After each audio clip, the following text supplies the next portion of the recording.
আজকে আমরা শুরু করি আমাদের আন্ডার ডেভেলপমেন্ট থিওরিটা হয়েছিল। সেখান থেকে কতগুলো পিওয়াই কিউ আছে যেগুলো এসেছে নেটে এবং সেটে, আমরা সেগুলো আলোচনা করবো বলেছিলাম। তো আশা করি তোমরা অনেকে করেছো, আমি দেখলাম তোমরা অনেকে করেছো। পিওয়াই কিউ গুলোর দিকে একটু নজর রাখো। নতুন অনেকে জয়েন করেছো, কিছুদিনে 4-5 জন বোধহয় জয়েন করেছো। সো একটু অসুবিধা হলে আমার ক্লাসের শেষে জিজ্ঞেস করে নেবে, ঠিক আছে? এবং সিস্টেমটাও যদি জানতে চাও যে কি পড়ানো হচ্ছে কিভাবে হচ্ছে, তাহলেও কল করতে পারো, অসুবিধা নেই। দেখো, প্রথম প্রশ্ন দেখো, কর্ণাটকে এসেছে। Which of the following is not the criterion for under developing, sorry, understanding under development. এখানে আন্ডার শব্দটিকে দেখো একটুখানি মানে মানে কি বলবো, আন্ডার এবং ডেভেলপমেন্ট দুটো শব্দ ক্রিয়েট করা গেছে, বাট এটা কিন্তু একটা single word.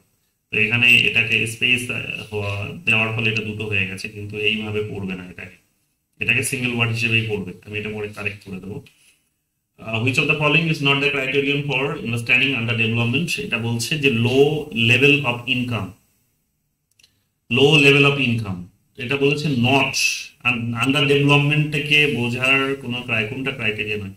So low level of income যেখানে থাকবে সেটা আন্ডার ডেভেলপমেন্টে আছে। আন্ডার ডেভেলপমেন্ট কথার অর্থ হচ্ছে যে পিছিয়ে থাকা, অনুন্নত। তো অনুন্নত যে সমস্ত অঞ্চল বা দেশ যেগুলোকে আমরা বলছি, তার একটা বড় ফিচার্স হচ্ছে যে তাদের নিজের দেশের মানুষের ইনকামটা কিন্তু খুবই লো, তাই না? ইনকামটা খুব লো। তো এটা আমরা দেখতে পাই যে ডেভেলপিং কান্ট্রিজ গুলো, সরি, আন্ডার ডেভেলপ যে কান্ট্রিজ গুলো, বিশেষ করে আফ্রিকার মতো মহাদেশে তোমরা দেখতে পাবে। আফ্রিকা, ল্যাটিন আমেরিকার দেশগুলিতে এগুলো দেখতে পাওয়া যাবে। এশিয়ারও কিছু দেশ আছে, তো আন্ডার ডেভেলপমেন্টে আছে, একেবারে কোনো রকম ভাবে উন্নতি তাদের হয়নি।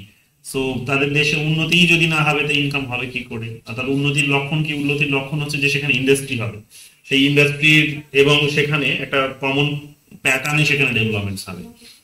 তো স্বাভাবিকভাবেই সেখানে একটা এই ধরনের ফিচার্স যখন গড়ে ওঠে, তখন আমরা তাদের ইনকাম লেভেলটাকে অনেক বেশি দেখতে পাই।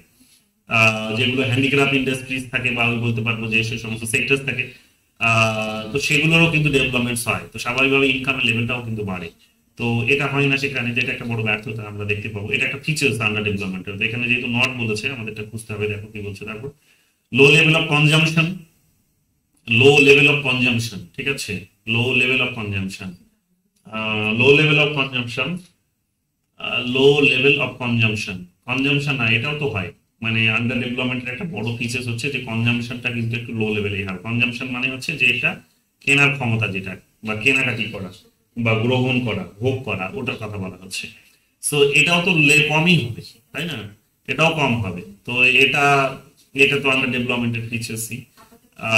লো level of productivity, low level of productivity এটাও দেখা যায়। লেভেল অফ লিভিং, লো, এই সবকটাই হবে। আসলে এটা ভুল ভুল আছে, ঠিক আছে? এটা একটু ভালো করে দেখতে হবে, এটা আসলে ভুল আছে।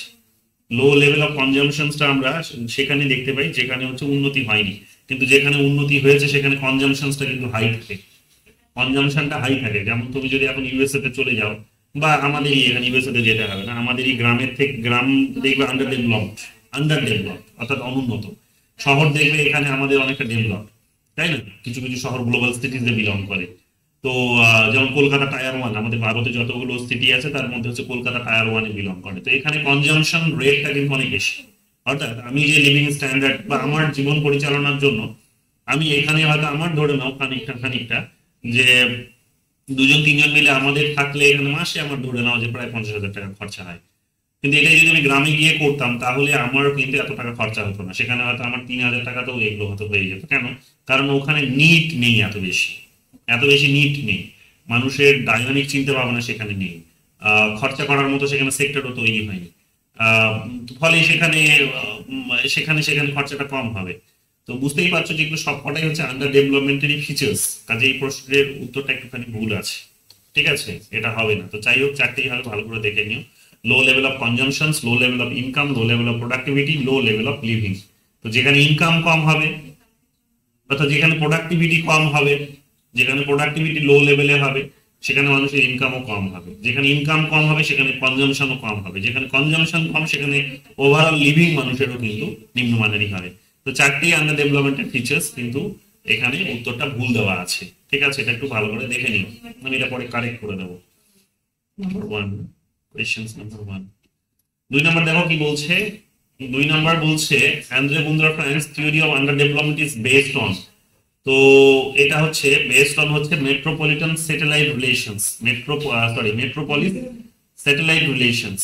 মানে এক প্রকার ধরে নাও যে তিনি এই আন্ডার ডেভেলপমেন্টের কনসেপ্টটিকে যখন জাজ করছেন বা থিওরিটিকে নিয়ে আসছেন, তখন বেসিক্যালি তিনি কি করছেন, কোর এবং পেরিফেরি গুলো, অর্থাৎ যারা মেট্রোপলিটন তারা ধরতে পারো কোর, আর স্যাটেলাইট গুলো মানে হচ্ছে যারা একেবারে দূরে বিলং করছে তাদের কথা বলা হচ্ছে। তো তাদের মধ্যে যে সম্পর্ক সেটিকে ডিনোট করার চেষ্টা করেছেন তিনি, বা সেটাকেই তিনি কিন্তু একটা মিনিং দেওয়ার চেষ্টা করেছেন। তো এটাই আমরা দেখতে পাই, এটা হবে। ঠিক আছে, চলে আসো পরে পেশেন্সে। Number three, the term development of underdevelopment, development of underdevelopment is associated with, এর আগে দিন তোমাদের বলেছিলাম যে সেটা হচ্ছে ডিপেন্ডেন্সি থিওরির সাথে জড়িত। কিন্তু দেখো এখানে যদি তোমাদের অপশনে আন্ডার ডেভেলপমেন্টও থাকতো তাহলেও কিন্তু এটা ভুল হতো না, এটা ঠিকই হতো। ডেভেলপমেন্ট অফ আন্ডার ডেভেলপমেন্ট আমরা জানি আন্দ্রে গুন্ডার ফ্র্যাঙ্কের সাথে জড়িত খুব ভালোভাবেই, যদিও আমরা জানি এই সমস্ত থিঙ্কার্সরা কিন্তু তিনটে থিওরির মধ্যেই বিলং করে কম বেশি। তো যাই হোক, এইভাবে তো এদেরকে সেগ্রিগেট করা যায় না, বাট হ্যাঁ কিছু থিঙ্কার্স থিওরাইজেশনের কাজ করেছেন, তো তাদের হিসেবে আমাদেরকে এটা ধরতে হয়।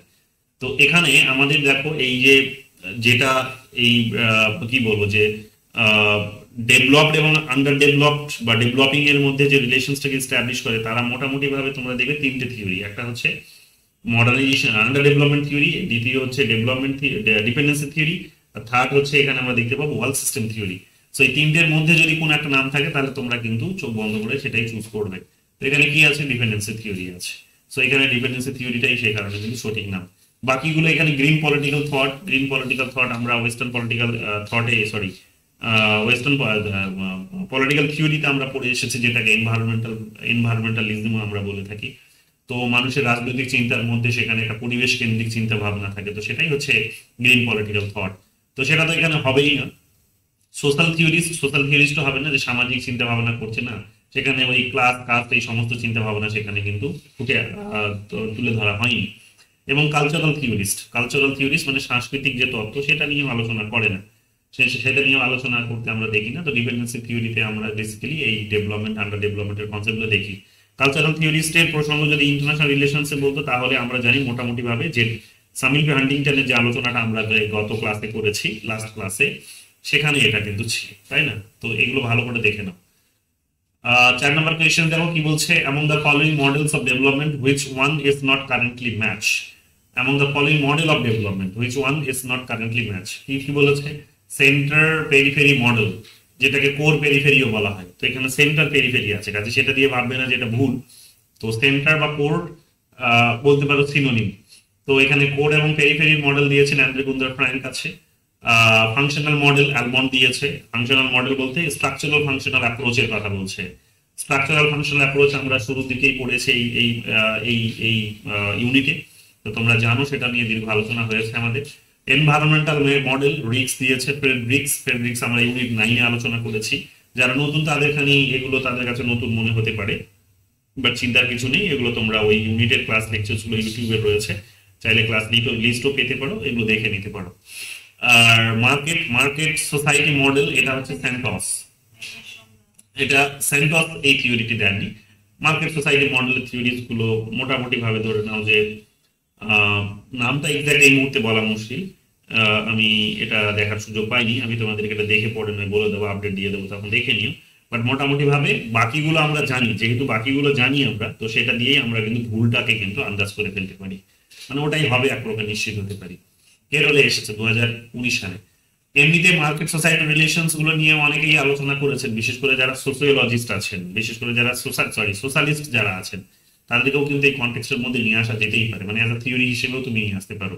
তো সোশ্যালিস্ট থিওরিকে তুমি এখানে নিয়ে আসতে পারো। তো মার্কেট সোসাইটির মডেলটিকে দেখানোর তারা চেষ্টা করেন যে মার্কেট অ্যাপ্রোচটিকে তারাও একটুখানি ফোকাস করেন, বাট কোনো রকম ভাবে সোসাইটিকে অবহেলা করে নয়, সোসাইটির সঙ্গে একটা সম্পর্ক নির্ধারণ করে।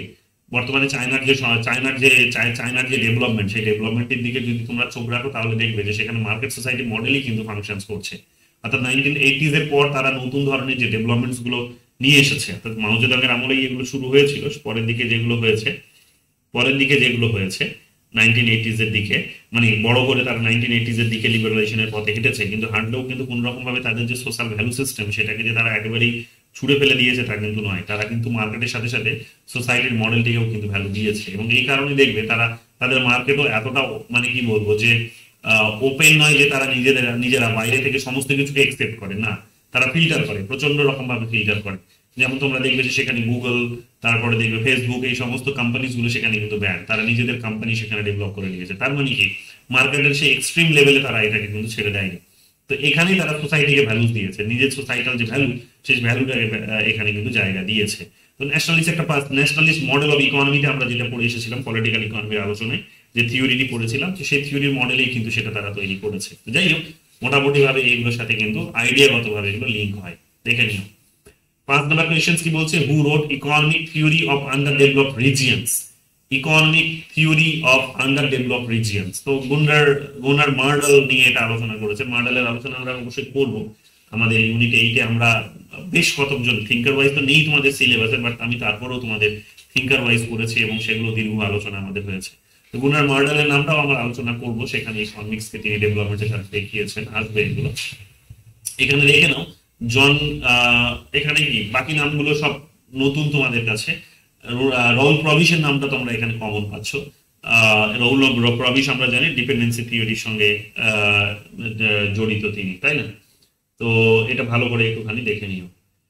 এরপরে চলে আসবো আমাদের 6 number questions, the concept of centre periphery. এখানেও দেখো সেন্টার আছে, এটা ওয়েস্ট বেঙ্গল স্টেটে কোয়েশ্চেন্সটা এসেছে।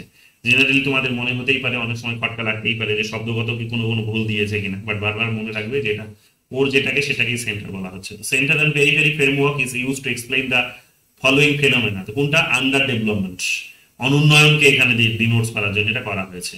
বাকিগুলোর সঙ্গে দেখো এটার কোনো সম্পর্কই নেই। লুজ ফেডারেশনস না, লুজ ফেডারেশনস মানে হচ্ছে যে ওই আমাদের পলিটিক্যাল সিস্টেমের এমন একটা সিস্টেমকে বোঝাচ্ছে যেখানে হচ্ছে সেন্টার এবং হচ্ছে ফেডারেলের মধ্যে যে ডিবেটটা, সেটাকে বোঝানোর চেষ্টা হচ্ছে। তো সেন্টার ওই অর্থে, সেন্টার এবং ফেডারেশনের অর্থে তো বেসিক্যালি ইন্টারনাল পলিটিক্যাল ডিস্ট্রিবিউশনের কনসেপ্টটিকে ডিনোট করছে, কিন্তু সেন্টার আর পেরিফেরির কনসেপ্টটা এখানে বিভিন্ন দেশগুলোর মধ্যে যে সম্পর্ক সেটাকে বোঝানো হচ্ছে, বিভিন্ন দেশের মধ্যে যে পলিটিক্যাল সিস্টেম, ইকোনমিক সিস্টেম, সেটাকে ডিনোটস করছে। সো কাজেই এই লুজ অ্যান্ড ফেডারেশনসটাও তোমাদের মনে হতেই পারে হয়তো সেন্টার পেরিফেরির সাথে যাবে, বাট সেটা কিন্তু নয়। এটা ইন্টারনাল বিষয়টিকে একটা দেশের কিন্তু ডিনোটস করছে। ইন্টারনাল পলিটিক্সে যেভাবে পাওয়ার শেয়ার করা হয় দুটো সেন্টারের মধ্যে, সেটাকে নির্দেশ করছে। ডেলিগেশনস অফ অথরিটি তোমরা জানো, ডেলিগেশনস অফ অথরিটি ইউনিট 9-এ আমরা পড়ে এসেছি। যদিও 3-4টে কনসেপ্ট ওখানে তোমাদের বোঝানো বাকি আছে ওই পার্টটা থেকে, আমি ওগুলো বোঝাবো। যেমন অথরিটির পার্টটা বাকি আছে, লাইন এন্ড স্টাফ এজেন্সির পার্টগুলো বাকি আছে, সেখানে এই ডেলিগেশনস অফ অথরিটির পার্টটাও বাকি আছে। যদিও আমাদের থিঙ্কার ওয়াইজ আলোচনা এটা এসেছিল, বাট আমরা তারপরও কনসেপ্ট ওয়াইজে দেখবো, একটু সুযোগ পেলে ওখানেও আমরা 3-4টে আমাদের যে কনসেপ্ট বাকি আছে, কোনো থিওরি নয়, কনসেপ্ট। তো 3-4টে কনসেপ্ট আমরা হয়তো একদিনেই শেষ হবে বা দুদিনে হবে, তো সুযোগ পেলে মনে করে ওগুলো পড়িয়ে দেবো। তো ডেলিগেশনস অফ অথরিটি মানে কি? ডেলিগেশনস অফ অথরিটি মানে হচ্ছে যে তুমি কাউকে ক্ষমতা দিলে, যে যে ক্ষমতা বলে সে কি করবে, কাজটা করবে, কিন্তু কোন রকম ভাবেই সে তার কমপ্লিট স্বাধীনতা প্রয়োগ করতে পারবে না। তাকে তার নিজের কাজটা করার জন্য যিনি ক্ষমতা দিয়েছেন তার কথা শুনে চলতে হবে। তো ডেলিগেশন হচ্ছে এটাই, ডেলিগেশন হচ্ছে এটাই। এটা কিন্তু পাওয়ার শেয়ারিং নয়, এটাও মাথা রাখবে, অথরিটি শেয়ারিং নয়। তো ডেলিগেশনস, যেমন আমাদের সেন্টার এবং স্টেটের মধ্যে যে পাওয়ারের যে ডিভিশনসটা হয়েছে, সেই ডিভিশনসটা কি বলা হচ্ছে যে কমপ্লিট ডিভিশনস। কিন্তু যখন কোনো প্রতিনিধি অন্য কোনো দেশে যাচ্ছেন, তখন তিনি কিন্তু আমাদের ভারত সরকারের প্রতিনিধিত্ব করেন এবং সমস্ত কাজগুলো তাকে ভারত সরকারের নামেই করতে হয়, তাই না? তো সেটা হচ্ছে ডেলিগেশন, অর্থাৎ কারো প্রতিনিধিত্ব করা, কারো কর্তৃত্বের প্রতিনিধিত্ব করা, সেটা হচ্ছে ডেলিগেশন। অর্থাৎ সেখানে তোমার নিজস্ব কোনো, যিনি কাজটা করছেন তার স্বাধীনতা থাকে না, তাকে তার যিনি বস আছেন তার কথা শুনেই চলতে হয়, তার কথা শুনেই বা তার প্রিন্সিপালেই তাকে কাজ করতে হয়। কিন্তু যখন পাওয়ার ডিভিশন হয় তখন কিন্তু তার নিজস্ব স্বাধীনতা থাকে, ইউনিটগুলো নিজস্ব স্বাধীনতা থাকে, নিজের মতো তারা কাজ করতে পারে। So this is the case. Under development আমরা বললামই। আর আন্ডার রিপ্রেজেন্টেশনস তো এটাও বলতে পারো যে মানে মানে কারো প্রতিনিধিত্বের অধীনে আর কি বলতে পারো, বা অধীনে বলবো না, প্রতিনিধিত্ব করছো আর কি, এক প্রকার সেই শব্দটিকেই বোঝানোর চেষ্টা করা হচ্ছে যে কারো তুমি প্রতিনিধিত্ব করছো। সো খানিকটা ডেলিগেশনস অফ অথরিটির মতোই কথাটা। যাই হোক, চলে আসে এখানে 7 number questions, who among the following coined the term underdevelopment. তো এটা হচ্ছে আন্ডার ডেভেলপমেন্ট শব্দটিকে কয়েন করেছেন ইমানুয়েল ওয়ালারস্টাইন। ভালো করে দেখে নাও, ইমানুয়েল ওয়ালারস্টাইন। বাকি থিঙ্কার গুলো কে কে আছে দেখে নাও। গ্রামসি, মানে দূর দূর থেকে এদের কোনো সম্পর্ক নেই এটার সাথে। অ্যান্টোনিও গ্রামসি আছে। অ্যান্টোনিও গ্রামসি আমরা জানি যে তিনি হচ্ছেন সিভিল সোসাইটির ধারণা দিয়েছেন, তিনি পলিটিক্যাল সোসাইটির ধারণা দিয়েছেন, এগুলো আমরা জানি। তিনি কাউন্টার হেজিমনির কথা বলেছেন, এগুলো আমরা জানি। এবং তার আলোচনাটা বেসিক্যালি আমরা কোথায় পাই না, মার্কসিস্ট আইডিওলজিতে পাই। মার্কসিস্ট আইডিওলজিতে পাই, পোস্ট মার্কসিস্ট থিঙ্কার হিসেবেও তাকে কনসিডার করা হয় অনেক সময়, তাই না? এগুলো আমরা দেখতে পাই। তো কাজে এটার সঙ্গে তার কোনো সম্পর্কই নেই। রোজা লুক্সেমবার্গ আমরা জানি যে তিনিও একজন মার্কসিস্টই ছিলেন, তিনি একজন মার্কসিস্টই ছিলেন, কিন্তু মার্কসিস্টের যে বেসিক যে যে যে বলতে পারো যে প্রিন্সিপাল বা যে এক প্রকার প্র্যাকটিক্যাল ডিসিপ্লিন যেটা সেই সময় গড়ে উঠেছিল, সেটার সঙ্গে তিনি ডিবেট তার একটা হয়েছিল। তো দেখবে লেনিনের সঙ্গে পার্টি নিয়ে তার একটা ডিবেট হয়েছিল। লেনিন যখন আলোচনা করেছিলাম মার্কসিজম পড়াতে গিয়ে বা সোশ্যালিজম পড়াতে গিয়ে, সেই সময় তোমাদের এগুলো বলেছিলাম যে লেনিন রোজা লুক্সেমবার্গ ডিবেট, একটা ডিবেট তাদের মধ্যে আছে পার্টির লিডারশিপকে কেন্দ্র করে এবং পার্টির ফাংশনিংকে কেন্দ্র করে, যে কিভাবে ফাংশনস করবে পার্টি লিডারশিপে কিভাবে কে লিডারশিপে পালন করবে, কোন ডিসিপ্লিনে বা ফিলোসফিতে করবে, এবং ডিসিশনস গুলো যেভাবে নেওয়া হবে সেই ডিসিশনস গুলোর ফিলোসফিটা কি হবে বা মেথডটা কি হবে। তো সেই সমস্ত বিষয়গুলো নিয়ে আমরা আলোচনা করেছি। হ্যাঁ, রোজা লুক্সেমবার্গ সেইখানে আলোচনায় চলে আসে। তো এটা আমরা ওখানে পেয়েছি। তিনি কোনো রকম ভাবেই চাইছিলেন না যে সেখানে পার্টির যে নেতৃত্ব সেটা সেন্ট্রালাইজ হয়ে পড়ুক এবং ফলে একটা মানে সেন্ট্রাল লিডারশিপের হাতে পাওয়ারটা মানে সেন্টার হয়ে পড়ুক এবং পুরো সিস্টেমটা তার হাত ধরেই রাজ করুক, এটা তিনি চাইছিলেন না। বরং অনেক বেশি তিনি কিন্তু ডাইভার্সিফিকেশন চেয়েছেন, আরো অনেক বেশি কিন্তু সেখানে তিনি ডিসেন্ট্রালাইজেশন চেয়েছিলেন, এগুলো আমরা দেখেছি। যাই হোক, এগুলো তোমরা ওখানে পাবে। ইমানুয়েল ওয়ালারস্টাইন তো আর নতুন করে বলার কিছু নেই, তিনি কোর পেরিফেরি যে আলোচনা যেটা রল প্রবিশের ছিল সেটাকে তিনি ডেভেলপ করিয়েছিলেন। তিনি সেমি পেরিফেরির আলোচনাটি নিয়ে এসেছিলেন মাঝখানে, অর্থাৎ নতুন একটা স্টেজ তিনি কিন্তু এস্টাবলিশ করেছিলেন বা ডেভেলপ করেছিলেন। সো কোর আর পেরিফেরির আলোচনাটা আমরা দেখেছি রল প্রবিশকে ডেভেলপ করতে, আর ইনি এসে সেখানে আমরা দেখতে পাবো কি যে সেমি পেরিফেরির আইডিয়াটিকে কিন্তু দেওয়ার মধ্য দিয়ে কোর পেরিফেরি এবং সেমি পেরিফেরি এই তিনটে শব্দকে কিন্তু খুব প্রচলিত করে তুলেছিলেন। কেনেথ ওয়ালস তোমরা জানো যে নিও একজন রিয়েলিস্ট, তার হাত ধরেই নিও রিয়েলিজমের জন্মটা হয়েছে। তার হাত ধরেই নিও রিয়েলিজমের জন্ম হয়েছে। 1973 তার বই প্রকাশিত হয়েছিল। কি বইটার নাম কি? দ্য থিওরি অফ কোনটা? বইটার নাম কি? International politics. The theory of international politics. বইটার নাম ভালো করে মাথায় রাখবে। এটার হাত ধরেই কিন্তু নিও রিয়েলিজমের জন্ম হয়েছে। অলরেডি নেটে কিন্তু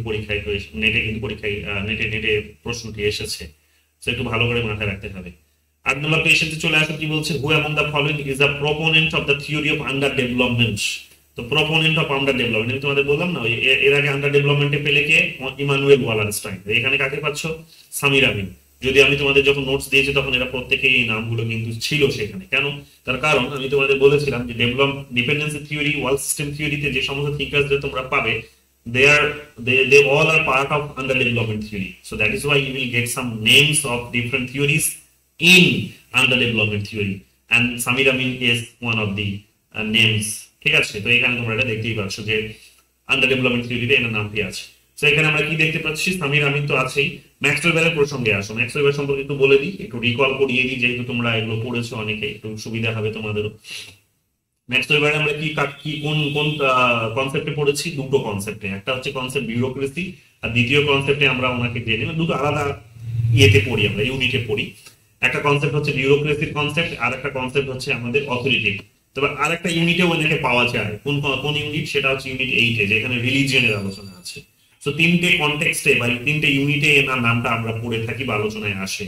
তো ইউনিট 9-এ বিউরোক্রেসি আছে, সেখানে আমরা দেখেছি কি ইউনিট 9-এ যখন বিউরোক্রেসির আলোচনা আমরা করেছি তখন আমরা দেখেছি যে তিনি সেই সময় বিউরোক্রেসির ফিচার্স গুলোকে ডেভেলপ করেছিলেন এবং তিনি বলেছিলেন যে ক্যাপিটালিস্ট সোসাইটিতে বিউরোক্রেসি কতটা অপরিহার্য, এবং সেই কারণে তিনি থিওরাইজেশনের কাজগুলোও করেছিলেন।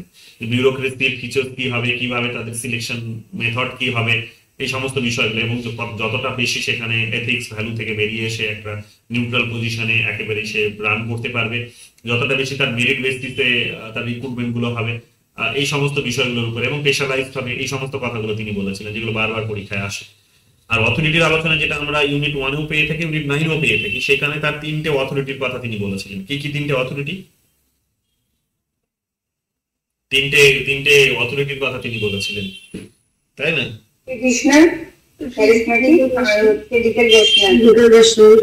তো এই তিনটে অথরিটির কথা তিনি বলেছিলেন, ঠিক আছে? ক্যারিজমেটিক, তারপরে তোমরা বললে হচ্ছে ট্রেডিশনাল, ট্র্যাডিশনাল, আর একটা বললে তোমরা হচ্ছে লিগাল, রেশনাল।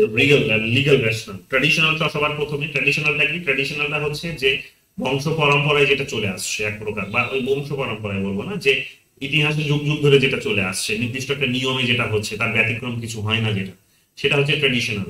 এবং সেখানে দেখা যাবে যে পার্টিকুলার একটাই গোষ্ঠী বা একটাই ব্যক্তি সেখানে হয়তো পাওয়ার ভোগ করছে, ব্যক্তি না গোষ্ঠী, একটাই গোষ্ঠী সেখানে হয়তো পাওয়ারটা উপভোগ করছে। দ্যাট ইজ কিন্তু আমরা বলতে পারি যে ট্র্যাডিশনাল অথরিটি। এবং সেখানে বড় উদাহরণ হতে পারে, তিনি সেখানে উদাহরণ দিয়েছেন যে যেমন হিন্দু সোসাইটিতে যেমন হচ্ছে আমরা দেখতে পাবো যে হিন্দুইজমের মধ্যে যে তোমরা ব্রাহ্মণদেরকে যে পোস্ট হোল্ড করতে দেখো, যে বংশ পরম্পরায় তারা কি করছে, যে সেখানে ওই গোষ্ঠীতে জন্মগ্রহণ করলেই, ওই বর্ণের মধ্যে জন্মগ্রহণ করলেই তারা কি করে, বেসিক্যালি তারা পূজা অর্চনা করার অধিকারী হয়ে ওঠে। সমাজ তাদেরকে ওইভাবে একসেপ্ট করে নিয়েছে এবং ওইভাবেই জিনিসটা চলছে। তো এটাকে তিনি ট্রেডিশনাল অথরিটি হিসেবে দেখেছেন, যে কর্তৃত্ব একটা ধারাবাহিক একটা কর্তৃত্ব চলছে, এটার মধ্যে কোনো পরিবর্তন নেই, নাম্বার ওয়ান। নাম্বার টু হচ্ছে তিনি যেটা বলছেন ক্যারিশমেটিক। ক্যারিশমেটিকটা হচ্ছে যে কারো নিজস্ব ব্যক্তিত্ব, যেটা ব্যক্তিত্বের কারণে হয়তো তার একটা কর্তৃত্ব তৈরি হয়েছে, অর্থাৎ তার পার্সোনালিটিটা এমনই যে তিনি যদি কিছু বলেন তাহলে মানুষ সেটা মেনে নেয়। তার পার্সোনালিটি এমনই যে মানুষ যদি, তিনি যদি কিছু বলছেন, কিছু করছেন, তাহলে মানুষ সেটা মেনে নেয়, মানুষ ফলো করতে শুরু করে, মানুষ এক প্রকার তাকে কনসেন্ট দিয়ে দেয়, চোখ বন্ধ করে কনসেন্ট দিয়ে দেয়, ঠিক আছে তুমি যা করছো করো, সেটাতে আমার সম্মতি আছে। তো এই রকম ভাবে কেউ যখন সম্মতিটা পায়, কনসেন্ট পায়, তখন তার নিজের যে পাওয়ার, সেই পাওয়ারটিকে সে লেজিটিমেট করে তোলে। তো এইরকম ভাবে আমরা দেখতে পাবো কি, যে সেখানে তিনি কি অ্যাপ্লাই করেছেন না, এটাকে ক্যারিশমেটিক লিডারশিপ বলেছেন। এবং এই ধরনের ব্যক্তিত্ব আমরা জেনারেলি ইন্দিরা গান্ধীর মধ্যে দেখতে পেয়েছি, নেহরুর মধ্যে দেখতে পেয়েছি, গান্ধীজির মধ্যে দেখতে পেয়েছি। এখন খানিকটা তোমরা বলতে পারো যে নরেন্দ্র মোদীর মধ্যেও আছে, মমতা ব্যানার্জির মধ্যেও আছে, যে মমতা ব্যানার্জির নাম বললে মানুষ পাগল, সেলফি তুলতে চলে আসবে হাজার হাজার লাখ লাখ মানুষ। তো এগুলো আমরা দেখতে পাই, এগুলো রয়েছে। এছাড়াও তোমরা দেখবে যে যেমন নরেন্দ্র মোদী, তো গোটা বিশ্বের লিডাররাও তাকে এক প্রকার সমীহ করে চলে, তার কারণ একটা মেজর পাওয়ার ব্লকে এসে যেহেতু সে এক প্রকার বিলং করছে, মানে ইন্ডিয়া বিলং করছে, এবং ইন্ডিয়ার যেহেতু তিনি লিডার, এবং ইন্ডিয়াতেও এক প্রকার যেহেতু তিনি বারবার 3 কনসিকিউটিভ টার্মসে যেহেতু তিনি জিতে আসলেন, তো সেই কারণে এক প্রকার মানুষ তাকে এতটা সমীহ করে চলে বা শ্রদ্ধা করে। যাই হোক, এটা এরপরে তিনি যে অথরিটির কথা বলেছিলেন সেটা হচ্ছে আমরা কি জানি না, এরপরে যে অথরিটির কথা বলেছিলেন সেটা হচ্ছে লিগ্যাল রেশনাল। লিগ্যাল রেশনাল মানে হচ্ছে যে একটা আইনি যুক্তিযুক্ত যে সমস্ত কর্তৃত্ব, সেটার কথা বলছে, অর্থাৎ একটা নির্দিষ্ট নিয়ম মেনে সেখানে কাজ হবে, এবং সেই নিয়মটাও আর আসলে তৈরি হবে একটা যুক্তির উপর নির্ভর করে। তো নিয়ম, এবং সেই নিয়ম আবার যুক্তির উপর দ্বারা পরিচালনা করার যে সিস্টেম বা কর্তৃত্ব, সেটাকেই তিনি কিন্তু লিগ্যাল রেশনাল বলেছেন। যেমন যে নিয়োগ যদি হয়ে থাকে, তাহলে নিয়োগটা কি করতে হবে না, যুক্তি মেনে করতে হবে। যে কোনো একজন ব্যক্তিকে তুমি নিয়োগ করবে, তো তোমাকে এই যুক্তিটা প্রয়োগ করতে হবে যে নিয়োগটা তুমি কেন করছো, করছে এই কারণে যে ওকে দিয়ে অমুক কাজটা করিয়ে নেবো। তো তাহলে যুক্তি কি বলছে, যুক্তি এটাই বলছে যে ওই কাজটা করার তার স্কিলটা আছে কিনা সেটা পরীক্ষা করে যাচাই করে নেওয়া। এটা হচ্ছে লিগ্যাল রেশনাল।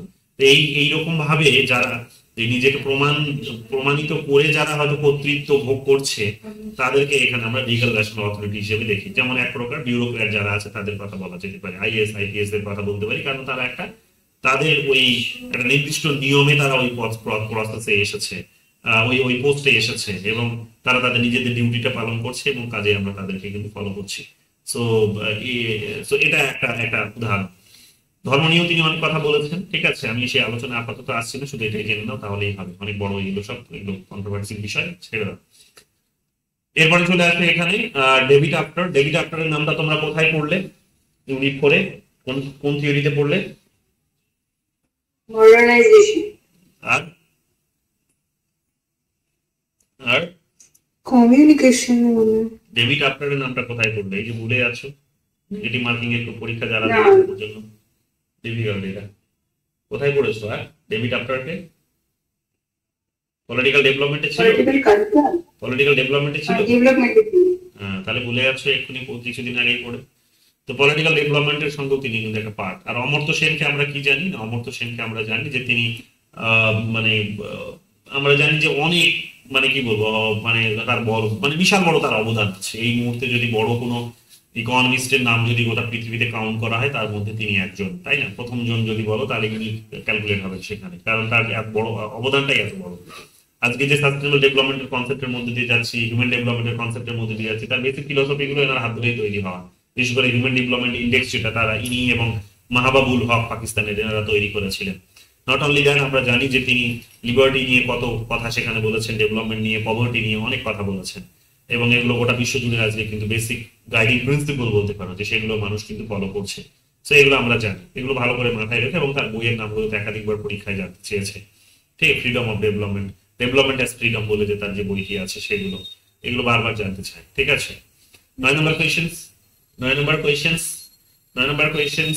তুমি রাতে একবার ফোন করো তো, ঠিক আছে, 10টার দিকে। 9 নম্বর দেখো এখানে কি বলছে, যাও ঠিক আছে। 9 নম্বর কি বলছে, হু অ্যামং দ্য, লাইটটা অন করে দেখো, হু among the following posited the notion of development under development। তো এটা কি হবে, আন্দ্রে গুন্ডার ফ্রাঙ্ক হবে। এটা মাঝখানে অ্যাস শব্দটি হতো, অ্যাস, এ এস অ্যাস, মাঝখানে এগুলো জ্বালাচ্ছে, এগুলো বারবার জ্বালাচ্ছে।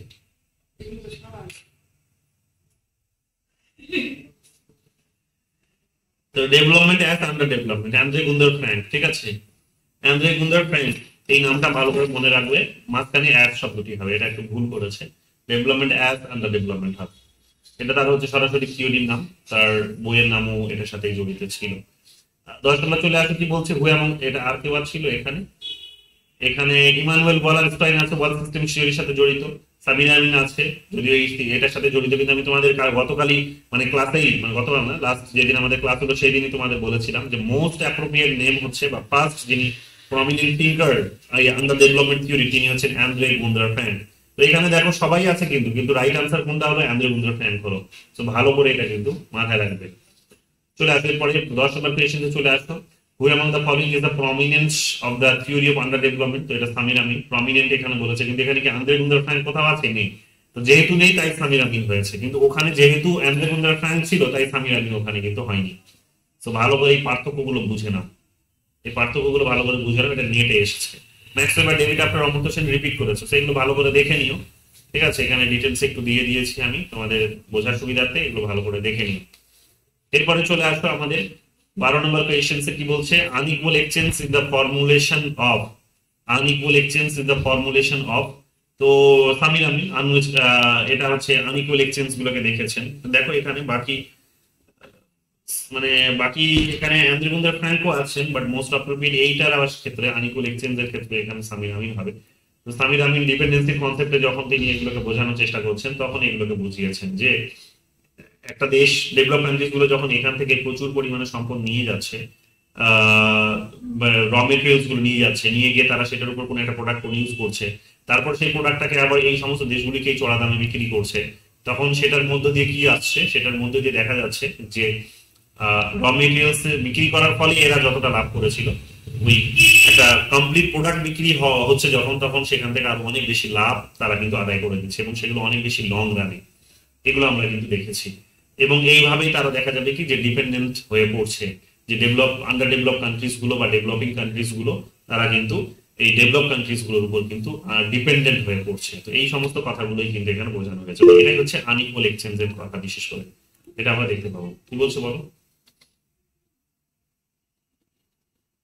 11 নম্বর কোয়েশ্চেন বললাম তো, আর কি বলবো? ও 11 নম্বর বলিনি না, ও 11 নম্বর স্কিপ হয়ে গেছে, কি করে স্কিপ হলো? The underdeveloped countries suffer from the profound inequalities in contemporary world. The underdeveloped countries suffer from the profound inequalities in contemporary world. একেবারে সত্য কথা, যে অনুন্নত যে সমস্ত দেশগুলো আছে, সেই সমস্ত দেশগুলো খুব চরমভাবে বলতে পারে একটা অসাম্যের একটা শিকার বলতে পারো, বা অসাম্য শিকার, এবং তারা অসাম্য দ্বারা ভুগছে, এক প্রকার বলতে পারো, অসাম্যের এই ব্যবস্থা দ্বারা ভুগছে। তো বর্তমান বিশ্বে এই ধরনের একটা ব্যবস্থা আমরা দেখতে পাই, হ্যাঁ, যে অনুন্নত দেশগুলো সব থেকে বেশি এর মানে এই প্রবলেমটা ফেস করছে। তো আমরা জানি যে ল্যাটিন আমেরিকা, আফ্রিকার মতো যে সমস্ত দেশগুলো, বিশেষ করে আফ্রিকার দেশগুলো যারা আছে, তারা চরম রকম ভাবে এক্সপ্লয়েটেড হয়, তাই না? কেন? কারণ এদেরকে বিশেষ করে ওই ডেভেলপিং কান্ট্রিজ গুলো, তো ডেভেলপিং কান্ট্রিজ এবং ডেভেলপ কান্ট্রিজ দুটো ক্যাটাগরি দেশই তাদেরকে এক্সপ্লয়েট করছে। তো স্বাভাবিকভাবে এগুলো আমরা সেখানে দেখেই থাকি, এবং দেখবে দারিদ্রতা কিন্তু আবার তাদেরই মধ্যে। যাই হোক, international system should address issue of security, freedom and progress. এটাও ঠিক যে ইন্টারন্যাশনাল সিস্টেম এটাকে অ্যাড্রেস করা দরকার, ঠিক আছে। এবং দুটো আলাদা বিষয়, স্বাভাবিকভাবে এটা এক্সপ্লেন তো করছেই না, একটু ভালো করে দেখে নিলেই বুঝতে পারবে যে দুটো আলাদা বিষয়। ঠিক আছে, আহ, চলে আসো 12 নম্বরটা তো তার মানে হয়ে গেল। 13 নম্বরে চলে আসো। 13 নম্বর কি বলছে? 13 নম্বর বলছে, হু among the following mooted the idea that India was the soft state and was ill-equipped to carry out its promises? তো এটা সফট স্টেটের কথা যখনই তোমাদের বলবে তখন এটা গুনার মার্ডালের নামটা ভালো করে মনে রাখবে। এটা পরে আমি তোমাদের আরো ডিটেলসে বলে দেবো। ঠিক আছে, সফট স্টেটের নামটা শুনলেই এখানে কিন্তু গুনার মার্ডালের নামটা যেন তোমাদের মনে আসে। এখানে তাও বলেও দেওয়া হয়েছে একটুখানি ডিটেলসে। The idea of the sub-state was mooted by Gunnar Myrdal, the Swedish economist and sociologist, in his seminal work Asian Drama: An Inquiry into the Poverty of Nations. এই যখনই তোমরা দেখলে যে তার সাবস্টেটের ধারণাটা জিজ্ঞেস করেছে, তখন এক্সটেনশন হতে পারে এই কোয়েশ্চেনটার এটাই যে এরপরে সেটা হচ্ছে বইটার নাম কি, ওনার লেখা বইটার নাম কি। ঠিক আছে, মানে খুব গভীরে যেহেতু যাচ্ছে না, দেখতেই পাচ্ছ নেটের কোয়েশ্চেন, যে কোয়েশ্চেন যেটা সেটে এসেছে, তো কোয়েশ্চেন যেটা আগে ছিল সেটাতেই দাঁড়িয়ে আছে, জাস্ট একটু এক্সটেনশন হয়েছে। তার কি এক্সটেনশন নাও, তাও আবার সেটা হচ্ছে ইনফরমেটিভ, কনসেপচুয়ালি যে গেছে তাও কিন্তু নয়। তো এটা স্বাভাবিকভাবে এবার তোমাদের জন্য ওয়েস্ট বেঙ্গল স্টেটের পার্সপেক্টিভ থেকেও এবং নেটের পার্সপেক্টিভ থেকেও গুরুত্বপূর্ণ যে তার লেখা বইটার নাম কি, Asian drama an enquiry into the poverty of nations 1968। কি বলেছেন এখানে দেখো, Myrdal use the term soft state to describe a condition, একটা অবস্থাকে ব্যাখ্যা করার জন্য তিনি এটা বলছেন। কোন অবস্থা?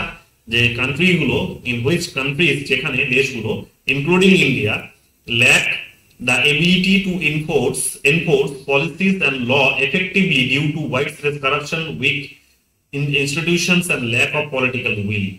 এটা তোমাদের আমি যখন সব স্টেট উইক স্টেটের কনসেপ্ট যখন তোমাদের পড়িয়েছিলাম আমি ইয়ের কনসেপ্ট কনটেক্সটে, স্ট্রং স্টেট উইক স্টেটের কনসেপ্ট ছিল, যেটা মানে ইউনিট 8 এ পড়েছিলাম, থিঙ্কার ওয়াইজ, নামটা বলো না। আরে দুজন স্বামী স্ত্রী ছিলেন, কি নাম?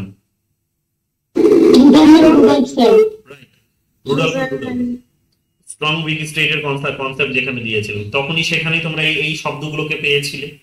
এই শব্দগুলোকে পেয়েছিলে যে উইক, তার কারণ হচ্ছে এখানে যে যে সমস্ত ডিসিশনস গুলো তারা নেয় সেই ডিসিশনস গুলোকে তারা ইমপ্লিমেন্ট করতে পারে না। কেন? তার কারণ ইনস্টিটিউশনের যে বেসিক প্রিন্সিপলস গুলো, যে গাইডিং প্রিন্সিপলস গুলো, যে ফাংশনাল যে প্রিন্সিপলস গুলো, সেগুলো ভীষণই উইক। এগুলো আমরা দেখতে পাই। রিক্রুটমেন্ট গুলো যেগুলো হয় সেগুলো নিউট্রালি হয় না, ফলে যাদেরকে দিয়ে কাজটা করানো হচ্ছে, যতই আইন কানুন থাকুক না কেন, তিনি আদতে দিয়ে কাজটা কিন্তু করতে পারছেন, এগুলো আমরা জানি। এবং এটা রাজনৈতিক সদিচ্ছারও অভাব থাকে, তারা ওই আইনটাকে তৈরি করেই ব্যাস সেখানে ক্ষান্ত হন, এরপরে আর এগোতে চান না। এবং কারাপশন তো আছে, সেটা সর্বজন বিদিত, আর নতুন করে বলার কিছু নেই, তোমরা এটা জানো। In his analysis, Mardal argued that India's governance was characterized by an inability to implement reforms and outcomes, overcome social and economic challenges because of its overly accommodative approach to vested interest, inefficiency in bureaucracy, and resistance to change from imposed social groups. যা বললাম সেগুলোই আছে। This he suggested made India equipped to realize its developmental promises and address the challenges of poverty and inequality. তো সহজ করে আর বলার কিছু নেই, যেগুলো বলেছি সেগুলোই। চলে আসো 14 নম্বর কোয়েশ্চেনসে, দেখো কি বলছে, the theory of development of under development. ঠিক আছে, বা এসও হয় অনেক সময়। তো আর কি হবে, এখানে ওয়েস্ট বেঙ্গল থেকে আবার এসেছে, দেখো রিপিট কোয়েশ্চেন, 2023 সালে এসেছে লেটেস্ট কোয়েশ্চেন্স। তো এটা হচ্ছে অ্যান্ড্রে গুন্দার ফ্র্যাঙ্ক হবে। এখানে দেখো বাকিরাও আছে, সামির আমিন আছে, ইমানুয়েল ওয়ালানস্টাইন আছে। তো কাজে কনফিউশন হওয়ার একটা কিন্তু কমপ্লিট জায়গা আছে, কিন্তু যেহেতু তোমাদের আমি ক্লাসে বলেই দিয়েছি যে মোস্ট প্রমিনেন্ট নাম হচ্ছে অ্যান্ড্রে গুন্দার ফ্র্যাঙ্ক, তো কাজে এটা কিন্তু মাথায় রাখতে হবে, অ্যান্ড্রে গুন্দার ফ্র্যাঙ্ক। 15 নম্বর দেখো কি বলছে, আনইকুয়াল এক্সচেঞ্জ। তার সামির আমিন আর নতুন করে কি বলবো, এটা তোমরা জানোই, কিছুক্ষণ আগে এক্সপ্লেইন করলাম। ওয়েস্ট বেঙ্গল স্টেটে কত সালে এসেছে? 23-এই এসেছে, রিপিট কোয়েশ্চেন্স। ঠিক আছে, 16 নম্বর দেখো কি বলছে, 16 নম্বর কোয়েশ্চেন্স নেটে এসেছে। কি questions? The politics of modernization. Politics of modernization কে হবে এখানে? David Apter. কিছুক্ষণ আগে তোমার মনে করতে পারছিলে না, দেখো পলিটিক্স অফ মডার্নাইজেশন থিওরিতেও ছিলেন, আবার পলিটিক্যাল ডেভেলপমেন্ট থিওরিতেও তার নামটা আমরা পাই। The politics of modernization, David Apter. Development as freedom, এটা অমর্ত্য সেন, কিছুক্ষণ আগে তোমাদের বললাম অমর্ত্য সেনের কথা। Political order in changing societies, Samuel P Huntington. এটা হান্টিংটন আলোচনা করতে গিয়েও আমরা পেয়েছি এটা। ঠিক আছে, ডেভেলপমেন্ট অ্যান্ড আন্ডার ডেভেলপমেন্ট, তো এটা কি হবে? এটা হবে সেলসো ফুটাডো। ঠিক আছে, এই নোটটা যেটা তোমাদের মেটেরিয়ালসটা যেটা দিয়েছে সেখানে ফুটাদোর নামটা কিন্তু লেখা আছে, তো ভালো করে দেখে নাও। এই ফুটারো থেকে অলরেডি কিন্তু কোয়েশ্চেন্স নেটে এসে গেছে, তার মানে এগুলো কিন্তু রিপিট হতে পারে। সো এবারে একটুখানি দেখে নেবে তোমাদের জন্য যেটা টাস্ক, সেটা হচ্ছে এই কোয়েশ্চেন্সটাই হয়তো তোমাদের বললো এই নামগুলোই দেবে, দিয়ে বলবে ক্রোনোলজিক্যালি সাজাও।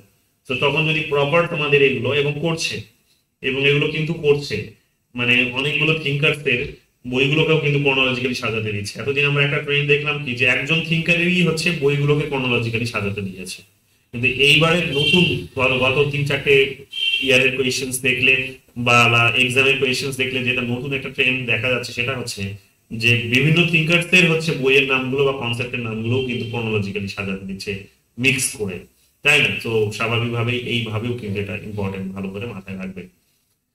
17 নম্বর কি বলছে দেখো, 17 নম্বর বলছে ম্যাথ লিস্ট 1 হবে, এটা বলে আছে math list 1 with list two and select the correct answer from the course given below. এটা প্রবাবলি লাস্ট পেশেন্স। ঠিক আছে, দেখো কি বলছে, দ্য পলিটিক্স অফ মডার্নাইজেশন এক্ষুনি দেখলে ডেভিড আফটার গুজরাটে এসেছে, গুজরাট 2017-তে যেটা এসেছে সেটাই দেখতে পাচ্ছ গিয়ে নেটে এসে যাচ্ছে, সেটাই দেখো নেটে আসে 2013 সালে। তো ঘুরিয়ে ফিরিয়ে ওগুলোই প্রশ্ন কিন্তু।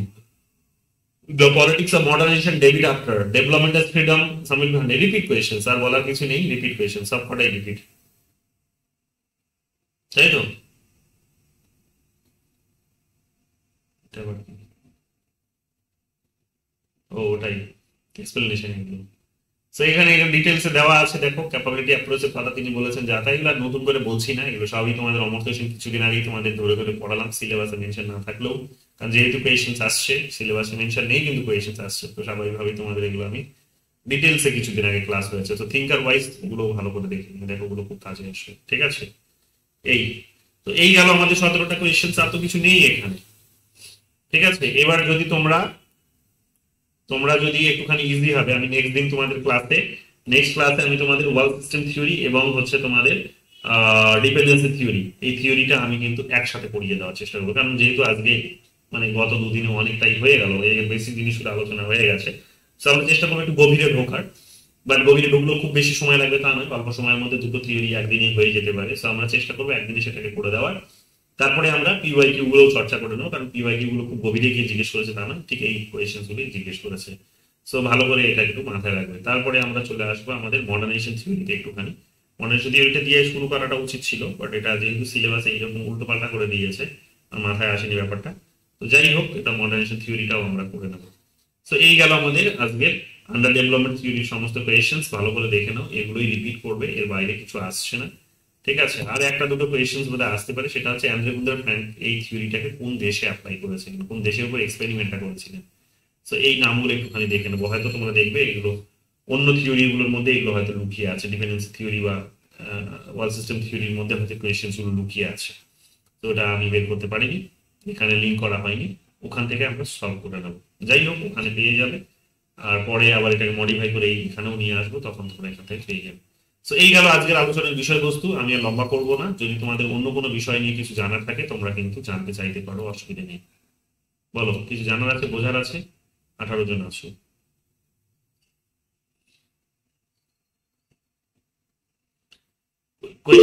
কোয়েশ্চেন্স কে সলভ করনি কেউ? আসো, কোয়েশ্চেন্সটা সলভ করনি, এত সহজ কোয়েশ্চেন্স, এবং অনেকগুলো তো রিপিট দেখলে যেগুলো আমাদের সলভ হয়েছে অলরেডি, বিশেষ করে ম্যাচিং এর কোয়েশ্চেন্স গুলো তো আমাদের সলভ হয়েছে। তো কেউ আসো যে সলভ করনি? আচ্ছা, বলো এই কথা কি বলছো। বলছি দাদা, আর লাস্ট দিন যে ক্লাসটা হয়েছিল তো ওটার কোশ্চেনটা তো আমার সেদিন সলভ করা হয়নি, তো আমি পরে যখন সলভ করেছিলাম 30 আর 31 পরপর যে কোশ্চেনটা আছে, একটাতে অপশন এ ঠিক হয়েছে আর একটাতে অপশন বি তে ঠিক হয়েছে, তো ওই কোশ্চেনটা একবার চেক করো না। তুমি ইয়ে করো, তুমি পাঠাও আমাকে কোয়েশ্চেন্সটা একবার আমি দেখি। ঠিক আছে, হাতিতে কেউ পাস করেনি মানে যাদবপুর থেকে এবার কেউ পাস করেনি মানে তুমি মানে আগের সেমিস্টারে, সেকেন্ড সেমিস্টারে বা ফার্স্ট সেমিস্টারে? স্যার আমি ঠিক মানে আমি তো শুধু আমারটাই শুনলাম, আর অন্য কোনো সিনিয়রও কিছু ওরকম বললো না, তো আমি জানি না, আমাকে এর মনে হয় হয়তো অনেকে দেয়নি, ভেবেছে একটা সেট দিয়ে কি হবে। সেট দিয়ে কি হবে মানে? সেটটা দিয়ে বেশি সংখ্যায় পাস করে, অনেকটা যেহেতু ইজি হয়, বুঝতে পারলে? হ্যাঁ, কিন্তু আর তো কারণ শুনিনি আমি। আমিও শুনছি না খুব একটা, আর সেটটা তো কাট অফটা ভালোই নিয়ে গেছে, মানে আমরা এক্সপেক্ট করেছিলাম 60% যাবে, 58 to 60%, বাট সেটা কিন্তু 62% নিয়ে গেছে, মানে 61 জেনারেলি তো মানে হ্যাঁ 60 61 61.33 নিয়ে গেছে। তার মানে যেমন ঋতিকার 60%, 60.67% হয়েছে, তো ওর দুটো কোয়েশ্চেন্স এর জন্য মিস হয়ে গেল। যাই হোক, তো মানে হ্যাঁ মানে এবং এবং পাঁচটা অনেকটা কম পড়িয়েছে, কাট অফটা উপর দিকে নিয়ে গেছে। সো মানে সহজও খুব বলা যাবে না, ঠিক আছে, কারণ এই আর কি। তো যাই হোক, অনেকে হয়তো এই ধরনের পড়াশোনা সিনিয়রদের যাদবপুর থেকে শুনছিও না আমি, কে কে পাশ করলো কিভাবে কতজন কোথা থেকে, কারণ খুব বেশি পাশ করায়নি আমার হচ্ছে, কিন্তু আমি জানি না আর কারা পড়ায় এখানে, কিন্তু আমার এখানেই 6 জন পাশ করলো, এটাই বোধহয় একটা রেকর্ড। এতজনের কাছে পাশ করেছে কিনা জানা নেই আমার। ঠিক আছে, আর বন্ধু বান্ধবদের মধ্যে কে পাশ করলো ঝিলিক আমাদের? হ্যাঁ, আমার মানে কোনো খবর নেই এরকম যে পাস করেছে আমার বন্ধু বান্ধবদের মধ্যে। বাকি পাশের হারটা খুব কম এবার, এরকম শুনতে পাইনি এরকম। পাশের হারটা খুব কম তাহলে, হ্যাঁ পাশের হারটা খুব কম, খুবই কম। যাই হ্যাঁ, হোক, এবার তো দেখলাম মাত্র 3292 জনকে পাস করিয়েছে, তাও ভাবো সব সাবজেক্ট মিলে, সব সাবজেক্ট ওভারঅল মিলিয়ে। তাহলে অনেকটাই কম। আর আমাদের কাট আপটা অনেকটা বেশি গেছে। হুম, অনেকটাই বেশি গেছে, রাইট। ঠিক আছে, তো নতুন স্টুডেন্ট কারা আছে বুঝতে অসুবিধা হচ্ছে না? কে আছে নতুন student? পলিটিক্যাল সায়েন্সে কতজন অ্যাপ্লাই করেছিল আর কতজন হয়েছে ওটা দেখা যাবে? ওগুলো কিছু বলে না ওরা, আচ্ছা আচ্ছা। ওগুলো কিছু বলে না, ওগুলো কিছু বলে না। আর হ্যাঁ, এটা জানা যাবে যে ফর্ম ফিল আপ করেছিল 1.5 লাখের কাছাকাছি, পরীক্ষায় বসেছিল 52,678 এরকম সামথিং। তাহলে সব out of 52,000 only 3,000 got opportunity. হ্যাঁ, বাপরে। তো একটু চাপই হচ্ছে, কিন্তু কোয়েশ্চেন গুলো কিন্তু খুব ইজি থাকে। আবার একটা জিনিস নোটিশ করেছো তোমরা, যে যেটা আমি তোমাদের গ্রুপে লিখেছিলাম সেটা নোটিশ করেছো কিনা, সেটা হচ্ছে যে ওখানে একটা কোয়েশ্চেন্স এর উত্তর ভুল দিয়েছে, মানে ফাইনাল আনসার কিতে দেখবে তোমরা যে আনসারটা বদলেছে, সেটা কিন্তু ভুল, মানে কোয়েশ্চেনটা ভুল ছিল এই মুহূর্তে, কিন্তু ওটা ভুল, মানে এবিসিডি দিয়েছে তারা দুটো। I2U2 রাইট, I2U2 তে ওরা ওটাকে না মানে কি বলবো যে এবিসিডি উত্তর দিয়েছে, কিন্তু ওটা তো আমরা জানি যে ওটা এরকম বদমাশি করেছে আবার। হ্যাঁ, এটা বদমাশি করেছে, মিছিমিছি সবাই নাম্বারটা পেয়ে দাদা ফার্স্ট পেপারে যে লজিক্যাল রিজনিং যেটা এসেছিল ওটারও অ্যান্সারটা ভুল করা হয়েছে, ওটা কিন্তু অপশন 3 ঠিক হবে, কিন্তু আনসার গিয়েতে অপশন 1 আছে। এগুলো করছে, এগুলো একটু বদমাশি করছে। যাই হোক, এগুলো একটু ধ্যান রেখো, ঠিক আছে, ভালো করে। আর যাই হোক, নেটের রেজাল্টটা মনে হচ্ছে এই সপ্তাহতেই চলে আসবে, আমার মনে হচ্ছে, আমি যতদূর স্যার আমাদের ইউনিভার্সিটিতে 4 জন পাস করেছে সেটা এই বছরে, সেটা না পলিটিক্যাল সায়েন্সে। হ্যাঁ, 4 জন। এই রবীন্দ্র ভারতী এখন ভালো করছে, কারণ আমি যতদূর যা দেখছি তাতে যাদবপুর প্রেসিডেন্সি ছেলেমেয়েরা একটুখানি, আমি জানি না কেন, মানে বেরিয়ে যাচ্ছে। মানে নেট সেটটা হয়তো অন্য কিছু তারা করবে, কিন্তু বিষয়টা হচ্ছে তারা তো মাস্টার্স তো পড়ছেই, খুব কি আলাদা কিছু পড়তে হয় তা নয়, জাস্ট এই সিস্টেমেটিক পড়াশোনাটা প্যারালালি করতে হয়। তারা করতে পারছে না। প্রেসিডেন্সি তো ছেড়েই দাও, প্রেসিডেন্সি তুমি কাউকেই খুঁজে পাবে, গত 5 বছরে হয়তো মাস্টার্স করতে করতে কেউ পাস করেছে এরকম কোনো রেকর্ডই নেই হয়তো। ক্যালকাটা তো আরোই ছেড়ে দাও, ক্যালকাটা তো out of syllabus. Calcutta last 5-7 বছরে হয়তো কেউ মাস্টার্স করতে করতে পাস করেছে এরকম কোনো রেকর্ডই নেই। কাজে টিচার কিন্তু স্যার ন্যাকে যে প্রেসিডেন্সি যাদবপুর ক্যালকাটা এদের মানে ইউনিভার্সিটি র্যাঙ্কিংটা এগিয়ে থাকে যে, তাহলে সেটা কিসের জন্য? সেগুলো একটার উপর তো দাঁড়িয়ে থাকে না, আরো অনেক প্যারামিটার। না না, ন্যাকের ভিজিটটা হয় হচ্ছে ওভারঅল। আর আমাদের রবীন্দ্র ভারতীর ক্ষেত্রে আর্টস ফ্যাকাল্টি, আমাদের সায়েন্স কোনো ফ্যাকাল্টি নাই, তো ন্যাকের ক্ষেত্রে সায়েন্স ফ্যাকাল্টিটা খুব ইম্পর্টেন্ট রাখে যখন ওদের ইভলিউশন হয় পুরোটা।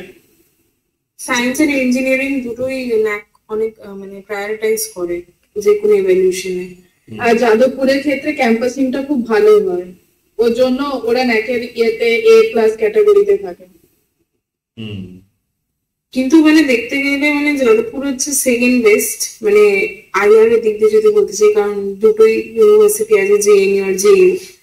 তো সেটার একটা মান বুঝেই চলে, কিন্তু ওই আর কি মানে ইট টেকস আ লট টু, মানে আমি শুধু নিজের কথা বলছি না, বাট যে কোনো দিক দিয়ে মানে যাদবপুরে ইভেন এন্ট্রান্স এক্সামটা এখন অব্দি যে প্যাটার্নে রেখেছে, তো মানে যারা ঢোকে তারা মানে একটা কোয়ালিটি নিয়ে ঢোকে, আমার মানে ওপিনিয়ন এটা। বাকিগুলোর থেকে মানে পশ্চিমবঙ্গের কম্প্যারিজনে হয়তো কোয়ালিটি আছে, বাট তুমি জেএনইউতে গেলে তুমি যাদবপুরকে মানে তোমার নগণ্য মনে হবে তুমি গেলে। 100%। আমি বুঝি স্যার, ওরা আমি তো শুনি ওরা এতগুলো ওখানে ইয়ে রয়েছে, এতগুলো ওখানে তোমার সেন্টার রয়েছে, যে সেইটার নিরিখেই তুমি যাদবপুরকে মানে মাপতেই পারবে না, আসবেই না। আসবেই না সেই ক্যালকুলেশন। অনেক সেন্টার রয়েছে এবং স্পেশালাইজড ওয়েতে তারা সেই সমস্ত বিষয়গুলো নিয়েই কাজ করছে, এক একটা এরিয়া ভিত্তিক কাজ করছে, দেশ ভিত্তিক কাজ করছে, রিজিয়ন ভিত্তিক কাজ করছে। সো তাদের কাজ অনেক অনেক বেশি, আর অনেক বেশি প্রফেশনাল ওরা, মানে আমি আত্রিদের দিকও যেটা শুনি, মানে everything happens very professionally, manage হয়ে যাবে, ওটা কিছু হয় না ওখানে। এখানে মানে সবকিছুই ম্যানেজ হয়, কিন্তু ম্যানেজ হলেও ওদের একটা লেভেল নিয়ে ম্যানেজ হয়।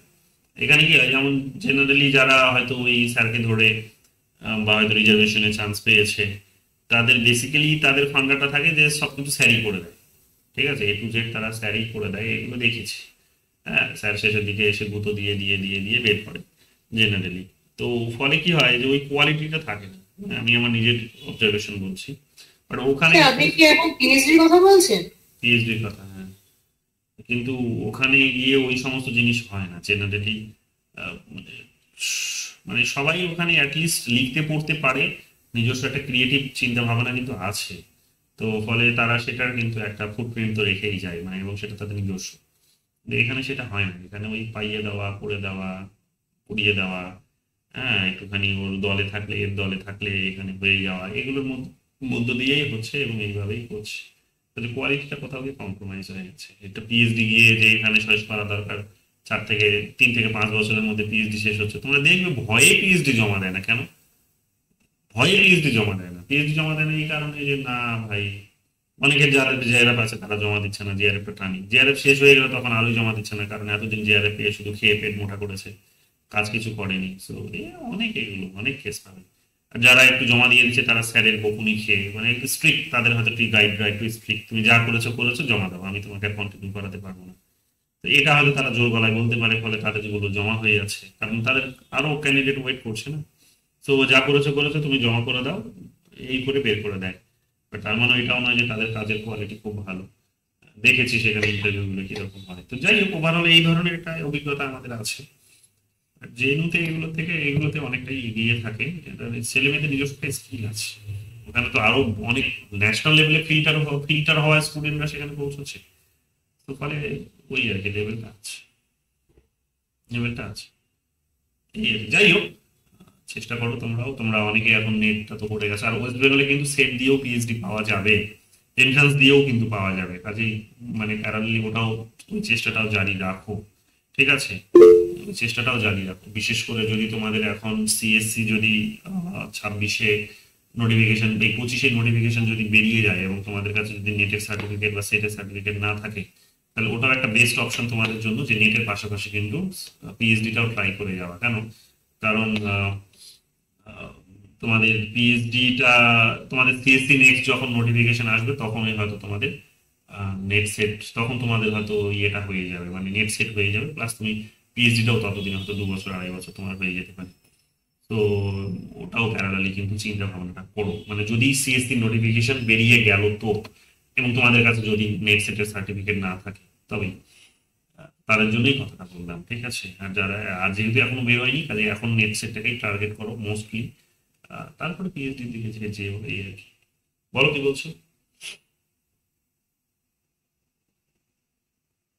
স্যার যে মানে আমি আপনাকে সিএসসি নিয়ে বলতাম, যেটা আপনি বলছিলেন আমাদেরকে, তো মানে ওখানে মানে প্রিপারেশনটা কিভাবে নেবো? কারণ আমার তো মানে আমি ইন্টারভিউ দাঁড়ালে কোনো কিছু বলতেই পারবো না, আমি কিছু জিজ্ঞেস করবে না, তোমাকে ওখানে এটা কখনো জিজ্ঞেস করবে না যে বলো, যেমন আমি আজকে তোমাকে তখন জিজ্ঞেস করলাম যে সাভারকার কি করেছেন বলো, ওই রকম কোয়েশ্চেন্স তোমাকে বলবে না। তোমাকে জিজ্ঞেস করবে যে হয়তো বেসিক জিজ্ঞেস করলো যে সাভারকারের 2টো থিওরির নাম বলো, সাভারকারের 2টো আইডিওলজির নাম বলো, সাভারকারের বেসিক কনসেপ্টটা কি সেটা বলো, হয়তো তোমাকে তখন ওই ওর মধ্যেই বোঝাতে হবে। এমনিতে তুমি পড়াবে সেটা তো তখন পড়াবে, যেটা একটা টপিক তুমি প্রিপেয়ার হয়ে যাবে সেটা তো পড়াবেই, বাট এইরকম ভাবে জিজ্ঞেস করলো, তখন হয়তো জিজ্ঞেস করলো হিন্দুত্ব আর হিন্দু হিন্দু আর হিন্দুত্বের মধ্যে তিনি কি পার্থক্য করেছেন, মাতৃভূমি আর পিতৃভূমির মধ্যে কি পার্থক্য করেছেন, পূর্ণভূমি বলতে কি বুঝিয়েছেন। তো এই ছোট ছোট ছোট ছোট কনসেপ্ট গুলো তখন তোমাকে হয়তো এক্সপ্লেন করতে বলবো। এগুলোই, এগুলোর বাইরে কিছু নয়। তারপরে তো তোমার একটা ওরা যদি, এবং যদি পিএসসির মতো যদি ইয়ে হয়, মানে যদি কি বলবো যে এজেন্সি যদি হয়, তাহলে তোমাকে তো ওরা মানে কোনো এরিয়া নেই যে যে সেই যেখান থেকে তোমাকে জিজ্ঞেস করবে না। তো ওরা পুরো সিলেবাসটা থেকেই জিজ্ঞেস করবে তোমাকে, এবং তখন তোমাকে মাথায় উঠে রাখতে হবে যে এই মুহূর্তে ট্রেনিং এ কি আছে, কারণ হিউম্যান সাইকোলজি তো আফটার অল সেটাই তার মাথায় আসবে। তো ওই ট্রেনিং এ থাকা জিনিসটার আশেপাশে সমস্ত জিনিসগুলো দেখে যাও। যদি সেই সময় ধরে নাও যে এখন ইন্ডিয়া বাংলাদেশ রিলেশনস খুব চরম পর্যায়ে রয়েছে, তাহলে সেই সময় দেখে যাও যে কি কি এই আমাদের এগ্রিমেন্টস গুলো হয়েছে, এগ্রিমেন্টস গুলো কি কি হয়েছে ইন্ডিয়ার সাথে বাংলাদেশের, কত সালে হয়েছে, লিডার কারা ছিল সেই সময়, ওই এগ্রিমেন্টের বেসিক আর্গুমেন্ট কি ছিল বা বেসিক প্রিন্সিপালস গুলো কি ছিল, কত সালে আবার সেই এগ্রিমেন্টটাকে হয়তো রিনিউ করা হবে, কোন শর্তে রিনিউ করা হতে পারে, আবার ফার্দার করা উচিত কি উচিত নয়, হয়তো তোমার এখন একটা কনসেপচুয়াল হয়তো একটা তোমার আন্ডারস্ট্যান্ডিং জানার জন্য হয়তো জিজ্ঞেস করতেই পারে যে আমাদের কি করা উচিত এইরকম একটা নতুন সিচুয়েশন অ্যারাইভ করেছে। যেমন ধরে নাও 2026 সালে গিয়ে আবার একটা নতুন আমাদের ইন্ডিয়ার সাথে বাংলাদেশের যে এগ্রিমেন্টটা যেটা হয়েছিল 1996 সালে, সেটা এখন রিনিউ হবে। তো এখন ফার্দার এখন তুমি যদি এই মধ্যে ইন্টারভিউ দিতে যাচ্ছ, তাহলে তোমাকে হয়তো জিজ্ঞেস করবে, এইটা হয়তো করতেই পারে যে যে তুমি কি মনে করো যে এটা আমাদের এখন রিনিউ করা উচিত সেই এগ্রিমেন্টটিকে, কারণ আমাদের সাথে তো ওরা ভালো সম্পর্ক রাখার চেষ্টা করছে। সো সবসময় আমাদেরকে গালি দিচ্ছে বা আমাদেরকে শত্রু হিসেবে দেখছে, টেরোরিস্টকে বেশি প্রমোট করছে, ওখানে একটা ফান্ডামেন্টালিজমকে নিয়ে যাচ্ছে। তো তোমার কি মনে হয় সেটাকে সাপোর্ট করা উচিত? তখন তোমাকে কনসেপচুয়াল কোয়েশ্চেন্স এর আনসারটা দিতে হবে। হ্যাঁ, এটা কনসেপচুয়াল, তখন তোমার ধারণাটা কি তখন বোঝাতে হবে, এবং এটার মধ্যে দিয়ে প্রমাণ হবে যে তুমি কি ভাবছো, কতটা নলেজ তোমার সেখানে আছে। তো ওই রিলেটেড বিষয়গুলোই তখন কিন্তু বিশেষ করে জানতে চায়। তো এইগুলো মাথায় রাখতে হবে কি। আর ওভারঅল কনস্টিটিউশনের পার্টটা থেকে মোটামুটি সবাইকেই কোয়েশ্চেন্স করে, যেহেতু সকলের কাছে সেটা কমন থাকে। তো কনস্টিটিউশনটা একটু ভালো করে দেখে যেতে হবে, কনস্টিটিউশনের বেসিক আর্টিকেলস গুলো, জাজমেন্ট গুলো, তারপরে তোমার ধরে নাও কমিটি কমিশনস গুলো, হ্যাঁ, ফান্ডামেন্টাল রাইটস গুলো, ফান্ডামেন্টাল ডিউটিস গুলো, ডিরেক্টিভ প্রিন্সিপালস গুলো, হ্যাঁ, এগুলো রিটস গুলো, এগুলো বেসিক জিনিস, মানে এগুলো হচ্ছে কমন। এখান থেকে যেমন যদি তুমি ধরে নাও যে এক প্রকার ইয়েতে কোয়েশ্চেন্স আসছে, নেট সেটে যদি কমন কোয়েশ্চেন্স আসছে, এখান থেকে বারবার কোয়েশ্চেন্স করছে, তার মানে এগুলো সিএসসিরও কিন্তু কমন কোয়েশ্চেন্স, এগুলো জিজ্ঞেস করবে। এমার্জেন্সি প্রভিশনস গুলো, এইগুলো একেবারেই মানে টুকরো টুকরো টুকরো টুকরো করে দেখে নাও, তাহলেই হবে, আর কিছু না। যাই হোক, সিএসসির জন্য এখনো অনেক সময় আছে, যদিও তোমরা যারা মাস্টার্স হয়ে গেছে, নেট সেট করে ফেলেছো, তারা এখন বিভিন্ন রাজ্যেও পরীক্ষা হচ্ছে, বা কলেজগুলো তারা অটোনোমাস কলেজগুলো নিজেরা এখন মানে ইন্টারভিউ ডাকছে সবাইকে। সেখানেও যেতে পারো, সেটার মধ্যে দিয়ে একটা, আমি বলবো না যে ডিরেক্টলি হয়ে যাবে, বাট অভিজ্ঞতা হবে। তারপরে ধীরে ধীরে তোমরা নিজেরা যখন নিজেদের ফিল্ডে পরীক্ষাটা দেবে, সেটার জন্য অ্যাটলিস্ট প্রিপারেশন হিসেবে কাজে আসবে সেটা, বা হয়েও যেতে পারে, বলা তো যায়। কার কখন কি কোনটা লাখ ফেভার করে যাবে বা কোন ফর্মুলা ফেভার করে যাবে কেউ জানি না, সো হয়ে যেতে পারে। এবং সবসময় ইয়াং জেনারেশনকে বেশি ভ্যালুস দেয়, কারণ তাদের কাছে নতুন আইডিয়া থাকে, তাদের কাছে নতুন এনার্জি থাকে। তো সেগুলোকে মিলিয়ে মিশিয়ে তারাও কিন্তু সেগুলো মানে ভ্যালু দিতে পারে। তো ফলে ওই ভাবার কখনো বিষয় নেই যে সিনিয়রদেরকেই দেবে, বয়স্কদেরকে দেবে, কারণ ওর বয়স চলে যাচ্ছে, ওই সমস্ত অ্যালগরিদমে না যাওয়াই ভালো। তোমার পজিটিভ জিনিসটা কি সেটা বুঝেই সেখানে কিন্তু এগোনোটাই বেটার। ঠিক আছে, শ্রেয়া কি দিল এটা? পিয়ার রিভিউ জার্নাল, আচ্ছা, কি এটা, কোথায় এটা, কে বের করছে? শ্রেয়া, স্যার ওই একজনের একটা গ্রুপ ছিল ওই আরবিউরি স্যার ম্যামদের নিয়ে, তো ওই গ্রুপে দিয়েছিল। কোন কোন কি গ্রুপ, কি গ্রুপ? স্যার অ্যাক্টিভিজম ফাউন্ডেশন, আর ওই আরবিউরি স্যার আছে না, সৌরিজা স্যার, আচ্ছা আচ্ছা, ওখানে। ঠিক আছে, তো এই আর কি, থাক তাহলে আজকে এখানেই, নতুন করে বলার কিছু নেই। ঠিক আছে, নতুন করে বলার কিছু নেই। সিইউটির ক্লাস হচ্ছে আমাদের ইন্ডিয়ান পলিটিক্যাল থটের, এখন আগামী দিন বোধহয় আমাদের ক্লাস সাভারকারের উপর।